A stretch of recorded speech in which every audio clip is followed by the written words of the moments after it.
Bienvenidos a una nueva emisión de A Solas. Hoy tenemos la gran oportunidad de estar cara a cara con el presidente de Guatemala, Otto Pérez Molina. Otto Pérez Molina asumió el cargo de presidente de la República de Guatemala el 14 de enero de 2012. Es el primer presidente militar desde el fin de la dictadura en 1986. Nació en Ciudad Guatemala el 1 de diciembre de 1950. Inició su formación militar en 1966 como caballero cadete de la Escuela Politécnica de Guatemala. Realizó estudios superiores de defensa continental y de alta gerencia. Completó la maestría en Relaciones Internacionales en la Universidad Francisco Marroquín. En 1983, como oficial del ejército, respaldó el golpe de Estado del ministro de Defensa Óscar Mejía en contra del autoproclamado presidente Efraín Ríos Montt, hecho que facilitó las condiciones para el retorno a la democracia unos años más tarde. De 1993 a 1995, se desempeñó como jefe del Estado Mayor Presidencial durante el mandato del presidente Ramiro de León Carpio. En 1996, fue nombrado Inspector General del Ejército. En el mismo año, fue uno de los comisionados del gobierno que firmó con las guerrillas los acuerdos de paz. En el año 2000, se retiró del ejército con el grado de general y pasó al campo político.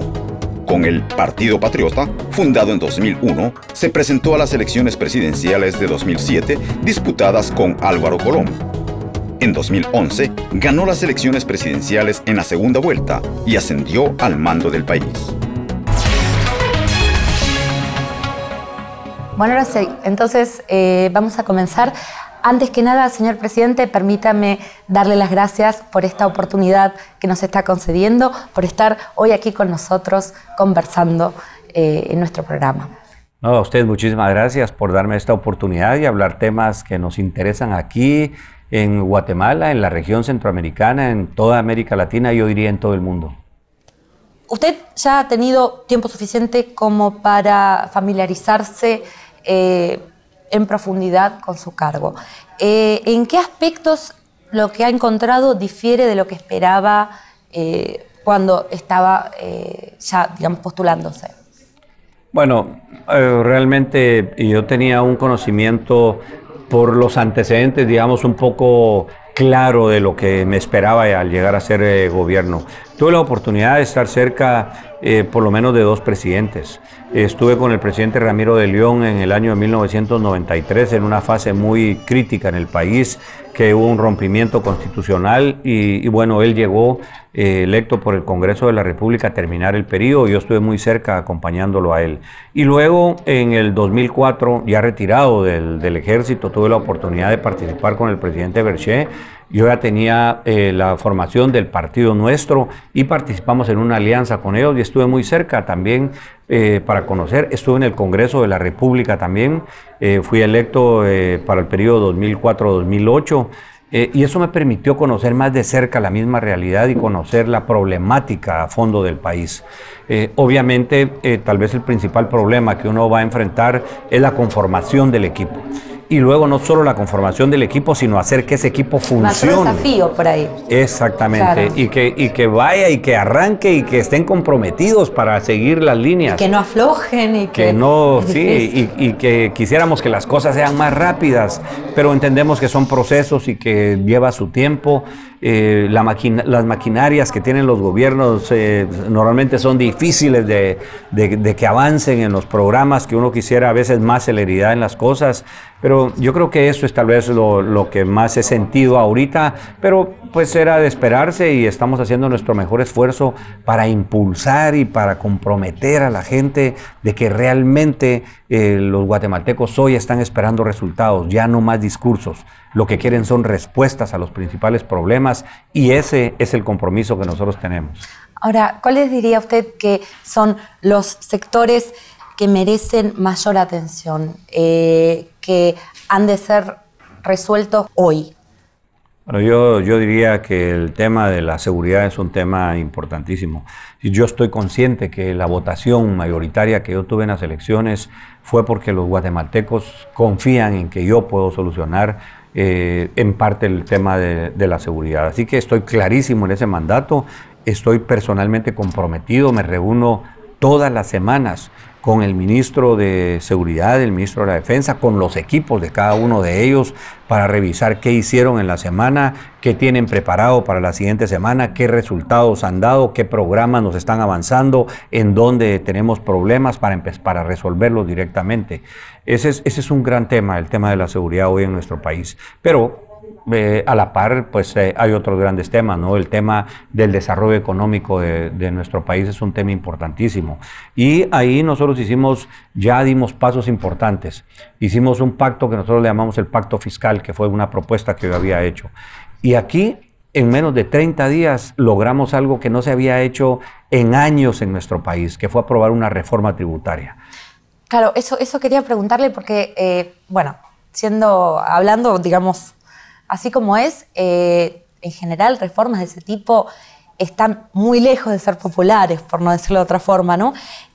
¿Cómo ha logrado usted esa respuesta?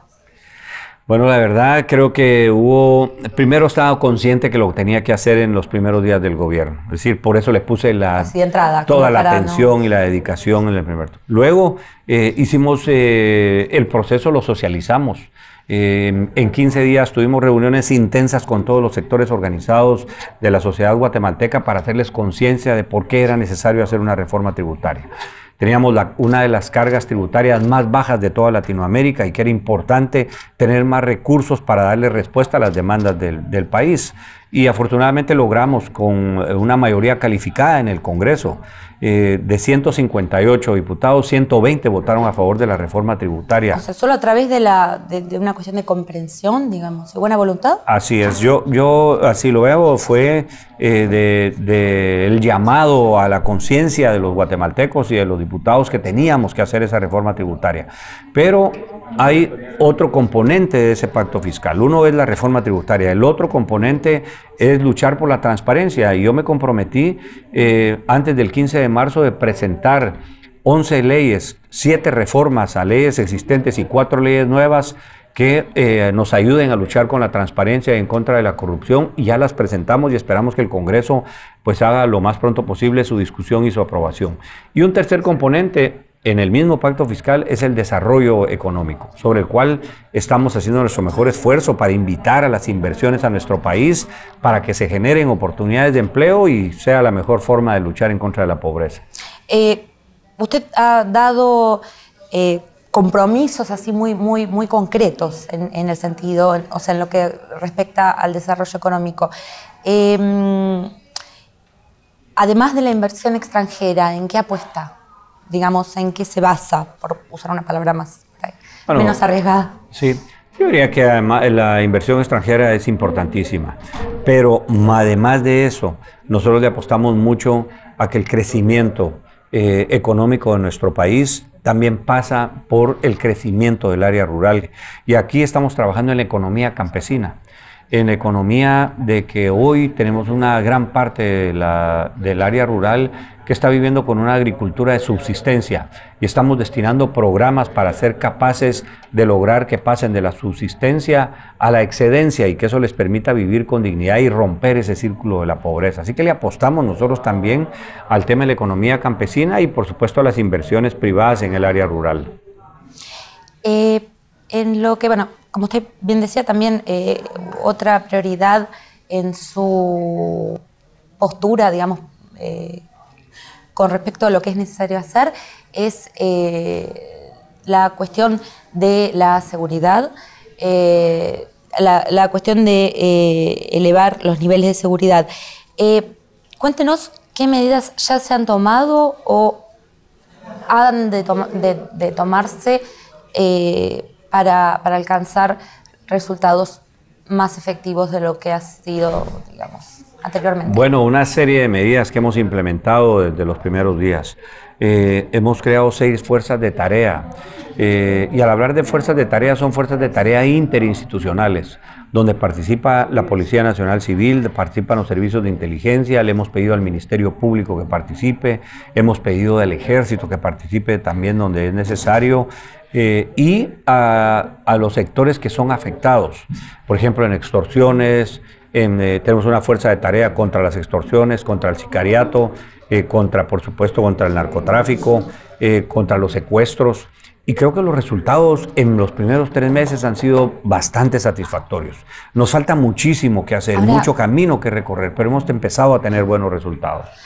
Disculpe, ese camino, si es que lo he interpretado correctamente, de fuerzas de regulación por ahí paralelas a las clásicas, ¿no tiene ciertos peligros de que puede irse de las manos y volverse una fuerza por sí misma? No, realmente no.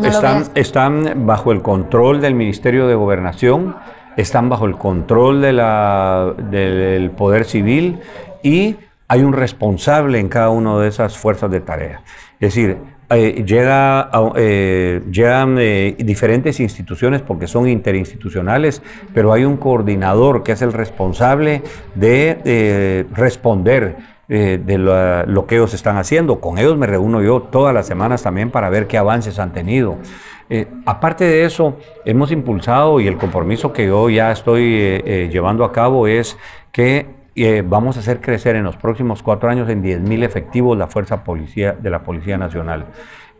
Ahorita tenemos ya los primeros 1.700 que están por terminar su preparación y entraríamos a una fase de 1.000 más para cumplir con los 2.500 del primer año. Vamos a implementar también la Escuela de Oficiales de la Policía Nacional Civil, que no existía en nuestro país, que queremos jóvenes de bachilleres que vayan 4 años a esa Escuela de Formación de Oficiales de la Policía y que salgan con las especializaciones y con un reconocimiento universitario. Ya tenemos la universidad que va a acompañar y avalar estos títulos y que estén con carreras que son las especializaciones que se necesitan en la Policía Nacional Civil. Así que estamos dando pasos importantes, pasos que van a haber resultados en mediano y largo plazo y otros esperamos sean en el corto plazo también. ¿Qué le parece si hacemos una pequeña pausa, pero enseguida volvemos?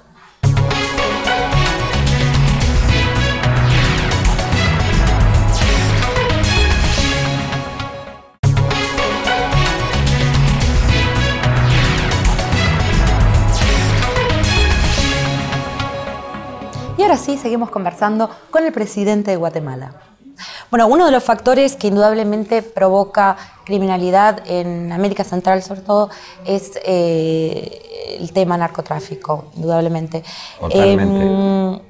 En ese sentido, usted también se ha manifestado con una serie de propuestas, pero en este caso propuestas alternativas a lo que suele aplicarse con este objetivo.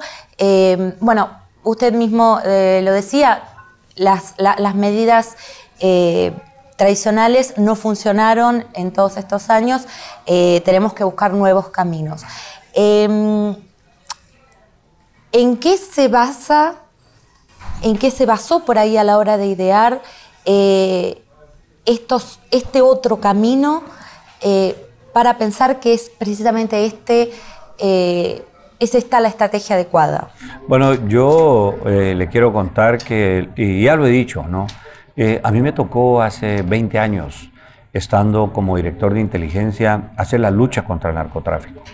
Me tocó compartir con las agencias de Estados Unidos en el país, con la inteligencia de México, inteligencia salvadoreña y hondureña, hacer esta lucha conjunta contra el narcotráfico. Y quiero contarle que fuimos exitosos en el momento. Logramos confiscar muchos cargamentos de cocaína especialmente. Logramos la captura de importantes personajes. Dentro de ellos, uno de los que hoy sigue siendo el capo más grande y más importante, yo le diría, en el mundo. Eso fue un trabajo que hicimos con el equipo. Logramos hacer la captura y lo entregamos a las autoridades mexicanas. Estuvo 7 años en una cárcel de máxima seguridad y logró evadirse de esa cárcel. Y hoy es el capo número 1 a nivel mundial, que es el conocido como Chapo Guzmán. Fue capturado con el equipo después de un trabajo de inteligencia que nosotros hicimos. Eso fue hace casi 20 años.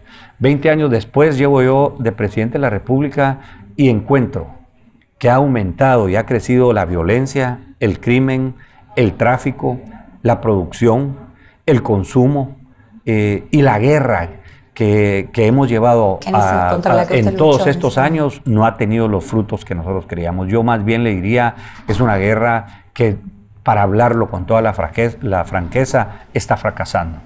Y entonces, si eso es así, pues para mientras que encontramos otras alternativas, vamos a seguirlo haciendo.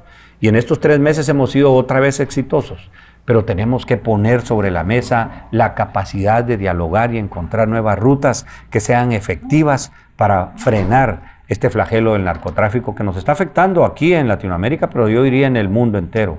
Así que a eso se debe mi propuesta, en base a la experiencia, en base al conocimiento, en base a las vivencias que he tenido y en base al análisis que hemos hecho, que la guerra no ha sido exitosa y que necesitamos entonces encontrar otras alternativas diferentes. Ahora, si somos un poco más precisos, hablamos de la cuestión de la despenalización que usted propone.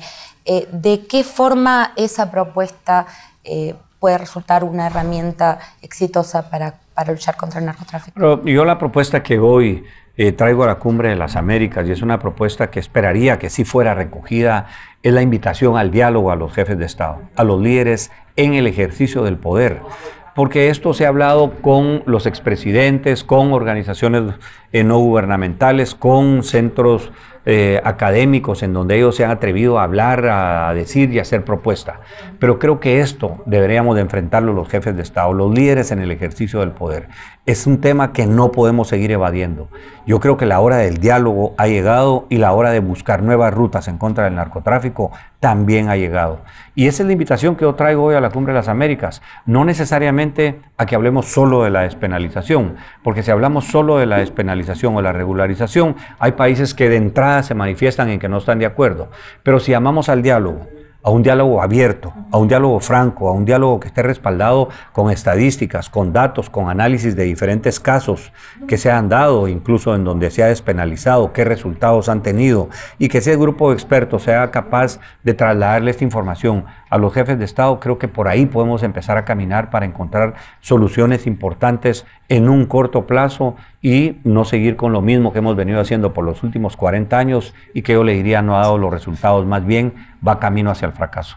O sea, podemos decir entonces que usted considera que la despenalización es una forma, digamos, científicamente probada, efectiva, para disminuir el narcotráfico. Yo lo que le digo es que es una de las alternativas que no la podemos dejar por un lado. Es decir, debemos de romper ese mito, debemos de romper esos tabús de que no se puede hablar de esas cosas, ¿no?